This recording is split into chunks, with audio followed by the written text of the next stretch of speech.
On dirait qu'il ne pèse presque rien, ainsi porté dans l'air. Des pylônes de 12 mètres de haut et de plus de 3 tonnes. Le Super Puma, spécialisé dans ce travail très technique, vient les déposer un à un au cœur de la station de Gourette. Et voilà le télésiège Fontaine de Coach enfin démonté, 9 mois après la terrible avalanche qu'il avait détruit. En un peu plus de 2 heures, les 25 pylônes sont rassemblés au sol. Là, avec le Super Puma, il monte à 3,5 tonnes. Donc c'est spécial quand même d'avoir l'hélico. On est habitué pour faire de l'intervention, pour aller faire de la maintenance.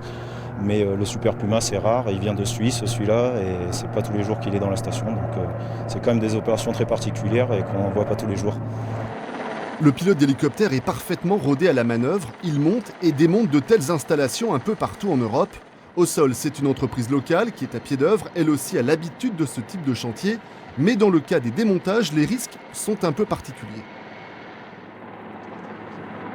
Il y a des risques de rotation, etc. Dans la profession, il y a déjà eu des accidents dans ce type, donc on est assez sensibilisé et attentif effectivement à ce que ça se passe bien quand on lève la charge. Il ne faut pas que le pilote décroche si on n'a pas mis tous les boulons ou suffisamment, etc. Donc il y a un gros lien de confiance et de communication permanente avec le pilote et les gars qui montent. Fontaine de Coach, ce télésiège trentenaire n'est plus qu'un souvenir à Gourette. Il ne sera pas reconstruit dans l'immédiat, on le sait, mais la station, elle, se projette vers les prochaines semaines. On a beaucoup de chantiers qui se superposent avec le démontage des fontaines, la fin de la grande inspection du télésiège de coach, la remise en route de la télécabine des bosses. On finalise aussi les essais de remise en route. Donc effectivement, le compte à rebours est bien activé avant le démarrage de la saison.